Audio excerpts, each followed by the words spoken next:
Good morning बच्चों। आज आप देख के ही समझ गए होंगे कि आज हम क्या पढ़ने वाले हैं। देखिए ढेर सारे हमारे पास सर्कल रखे हैं। आज हम पढ़ेंगे सर्कल यानी कि वृत्त। तो वृत्त के बारे में आपने बहुत पहले से ही काफ़ी चीज़ें पढ़ रखी हैं। तो थोड़ा सा जल्दी से हम उसको रिकैप कर लेते हैं कि वृत्त किसे कहते हैं, सर्कल किसे कहते हैं। इसकी मैंने डेफिनेशन पहले से ही लिख के रखी है। एक ही तल में स्थित किसी बिंदु से निश्चित दूरी पर स्थित बिंदुओं का बिंदुपथ वृत्त कहलाता है। अब आप सोचोगे कि बिंदुपथ क्या चीज़ होती है। तो ये बिंदुपथ देखिए, ये कोई निश्चित बिंदु है O और इससे बराबर दूरी में फिक्स दूरी, ये भी इस बिंदु से इसकी दूरी, इसकी दूरी, इसकी दूरी, सबकी दूरी बराबर है। बराबर दूरी पे अगर हम एक बिंदु को चलाते रहें तो इसी को हम इसका बिंदुपथ कहेंगे। इसी बिंदुपथ को हम वृत्त कहते हैं। ठीक है बच्चों। और ये जो फिक्स पॉइंट है इसको हम कहते हैं केंद्र। वह निश्चित स्थिर बिंदु केंद्र कहलाता है। और परिधि, ये जो बिंदुपथ है इसकी लंबाई को ही हमने परिधि कह दी है। अब बच्चों त्रिज्या क्या चीज़ होगी? इस बिंदु से इस परिधि के बीच की जो फिक्स डिस्टेंस है उसको हमने क्या कह दिया है? त्रिज्या। तो ये हमने यहाँ पे लिख भी दिया है कि वह स्थिर बिंदु अर्थात केंद्र से परिधि के बीच की दूरी को हम रेडियस या त्रिज्या कहते हैं। वृत्त की परिधि पर स्थित। अच्छा, अब आ जाइए हम जीवा पे।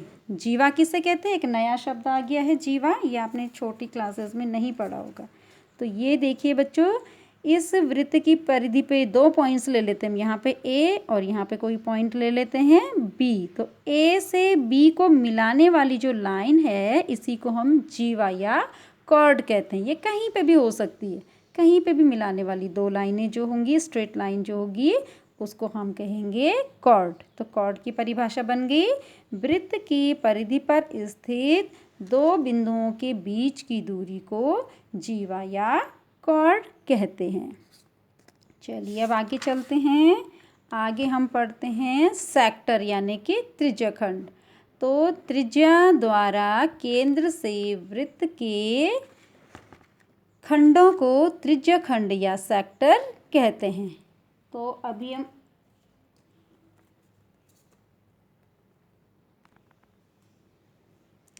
हमने ये केंद्र है, केंद्र की त्रिज्याओं से हमने इस वृत्त के 2 हिस्से कर दिए। इतना हिस्सा हमने अलग निकाल दिया। किससे काटा? त्रिज्या से। तो इसको हम कहते हैं त्रिज्याखंड। क्योंकि हमने इसको त्रिज्या से काटा है इसलिए हम इसको त्रिज्याखंड कहते हैं। इंग्लिश में इसको हम कहते हैं सेक्टर।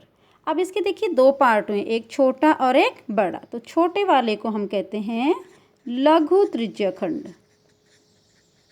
और बड़े वाले को हम कहते हैं दीर्घ त्रिज्याखंड। बड़े वाले हिस्से को हम कहते हैं दीर्घ त्रिज्याखंड, माइनर सेक्टर और मेजर सेक्टर।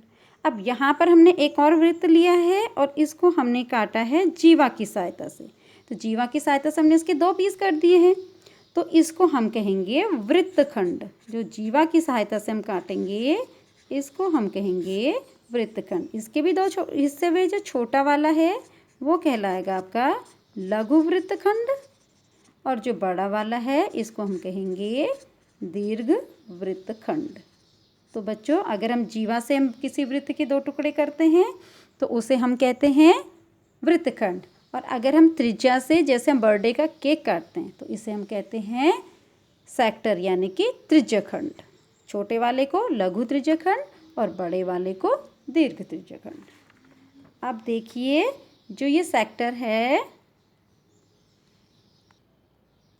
अब देखिए बच्चों, ये कोई वृत्त है। इसको हम, इस पे कोई पॉइंट्स हैं 2, A और B। तो इन दोनों से हम इस वृत्त को क्या कर, एक पीस हमने अलग निकाल दिया इसकी परिधि से। इसको हम कहते हैं चाप। क्या कहते हैं इस पीस को?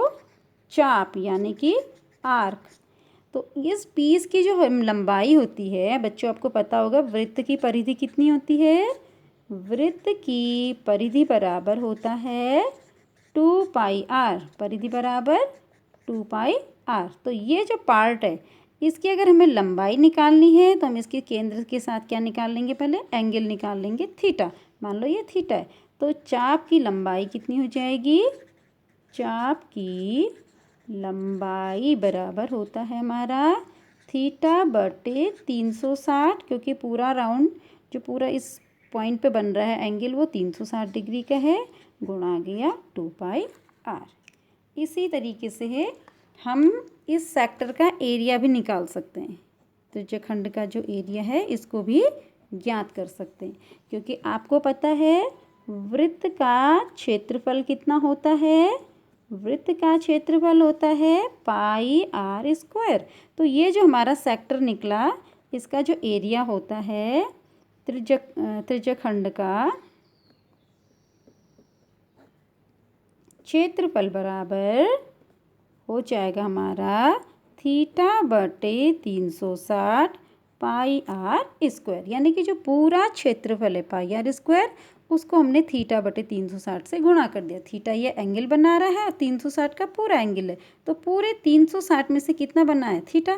तो इसका भिन्न क्या हो गया, थीटा बटे 360। किसका क्षेत्रफल निकालना है तो πr², और चाप की लंबाई निकालनी है तो हम निकाल देंगे थीटा बटे 360 2πr, क्योंकि 2πr लंबाई होती है ना, इसकी पूरी परिधि होती है इसलिए। Thank you.